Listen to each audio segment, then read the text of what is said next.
नमस्कार दोस्तों, स्वागत है आपका अपना क्लास में। तो फ्रेंड्स, आज पढ़ेंगे यूरोप में राष्ट्रवाद। यूरोप में राष्ट्रवाद से आज लगभग 25 plus most VVI MCQ question को कवर करेंगे, जो कि सभी प्रकार के एग्जाम के लिए महत्वपूर्ण है। तो चलिए बिना टाइम वेस्ट किए हुए क्लास की शुरुआत करते हैं। पहला प्रश्न है, यूरोप का मरीज किसे कहा जाता है? बताइए, यूरोप का मरीज के नाम से किन्हें जाना जाता है? ऑप्शन ए तुर्की, option B Italy, option C England या ऑप्शन डी फ्रांस। यूरोप का मरीज जो कि तुर्की देश को कहा जाता है, ऑप्शन ए। क्वेश्चन नंबर 2 पे आते हैं।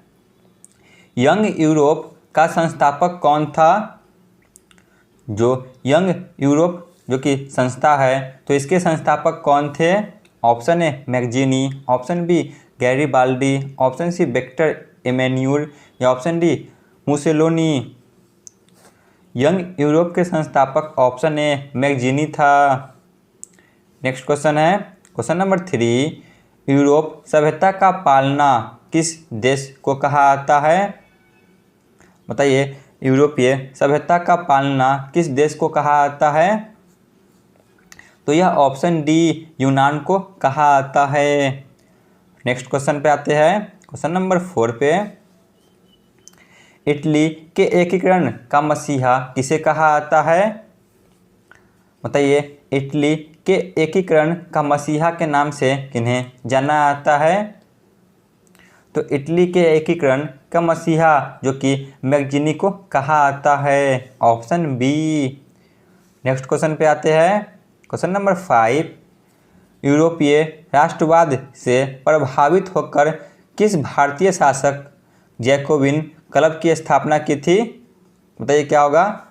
यूरोपीय राष्ट्रवाद से प्रभावित होकर किस भारतीय शासक ने जैकोबिन क्लब की स्थापना की थी?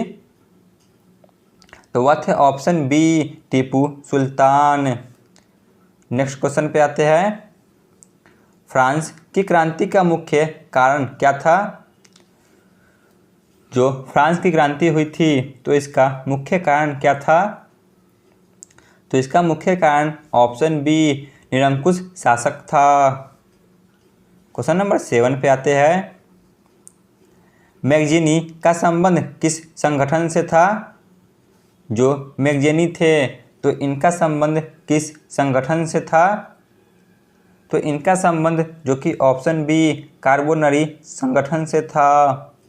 नेक्स्ट क्वेश्चन पे आते हैं। फ्रांस में किस शासक वंश की स्थापना वियना कांग्रेस के द्वारा की गई थी? बताइए, फ्रांस में किस शासक वंश की स्थापना वियना कांग्रेस के द्वारा की गई थी? तो वह थे ऑप्शन सी बुर्बो वंश। क्वेश्चन नंबर 9 पे आते हैं।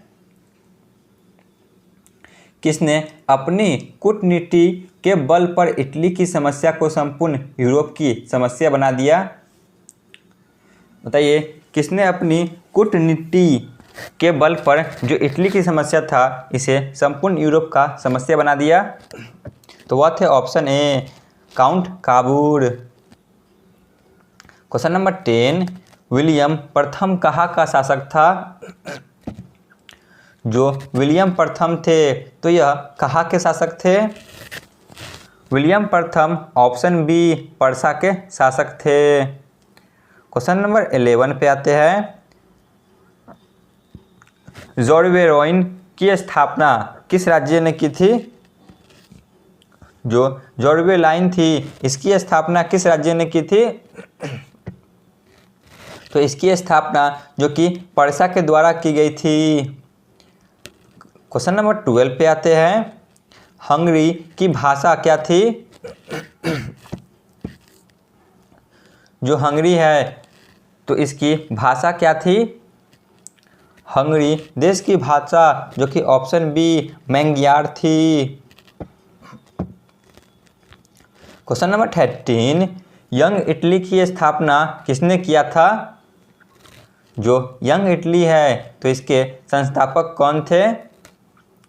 इसके संस्थापक भी ऑप्शन सी मैगजीनी ही था।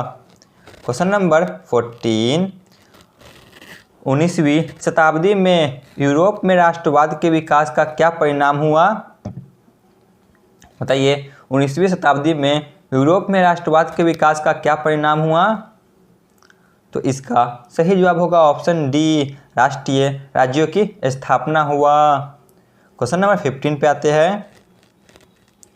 नेपोलियन संहिता किस वर्ष लागू की गई?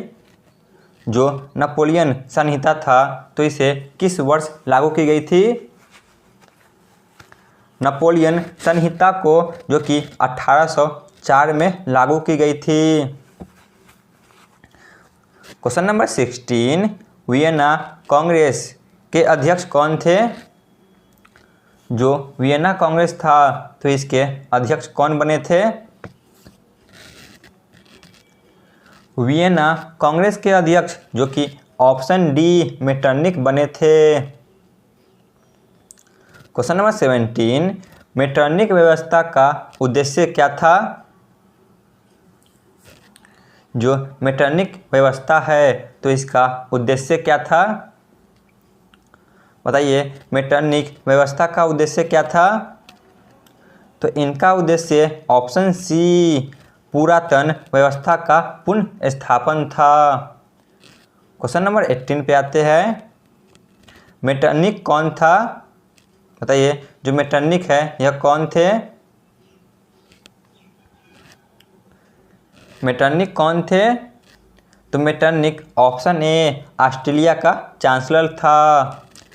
क्वेश्चन नंबर 19 पे आते हैं। स्वीडन का युद्ध किनके बीच हुआ था? जो स्वीडन का युद्ध हुआ था तो यह किनके बीच लड़ा गया था? यह जो कि ऑप्शन सी, पर्सा और फ्रांस के बीच हुई थी। क्वेश्चन नंबर 20, किसने कहा था फ्रांस जब छींकता है तो बाकी यूरोप को सर्दी जुकाम हो जाता है? बताइए, यह कथन किसने कहा था कि जब फ्रांस छींकता है तो बाकी यूरोप को सर्दी जुकाम हो जाती है? ऑप्शन देख लेते हैं।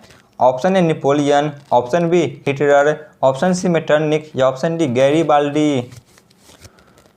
तो यह कथन जो कि ऑप्शन सी मेटरनिक के द्वारा कहा गया था।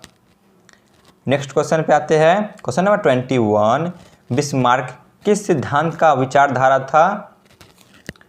जो बिस्मार्क थे या किस विद्वान की विचारधारा से प्रभावित थे? बिस्मार्क जो कि ऑप्शन बी, हीगेल से प्रभावित थे। क्वेश्चन नंबर 22 पे आते हैं। नेपोलियन कोड में कुल कितने कोड थे? जो नेपोलियन कोड थी तो इसमें कुल कितने कोड थे? तो इसमें कुल मिलाकर जो कि ऑप्शन बी 5 कोड थे। नेक्स्ट क्वेश्चन पे आते हैं। क्वेश्चन नंबर 23 पे, जर्मनी एवं इटली के एकीकरण के विरुद्ध निम्न में से कौन सा? बताइए, जर्मनी और इटली के एकीकरण के विरोध में कौन था? तो वह थे option C, Australia. Question number 24 पे आते हैं। यूरोप वासियों के लिए किस देश का साहित्य एवं विज्ञान प्रेरणा का स्रोत रहा? यूरोप वासियों के लिए किस देश का साहित्य एवं विज्ञान प्रेरणा का स्रोत रहा? तो वह था ऑप्शन बी, यूनान का। नेक्स्ट क्वेश्चन पे आते हैं। क्वेश्चन नंबर 25 पे, जो कि आज के क्लास का अंतिम प्रश्न है। नेपोलियन ने जर्मनी में किस संघ की स्थापना की थी? जो नेपोलियन थे तो इन्होंने जर्मनी में किस संघ की स्थापना की? तो वह था ऑप्शन सी, राइन संघ की स्थापना की थी। तो यहाँ पे हमारा क्लास समाप्त होती है।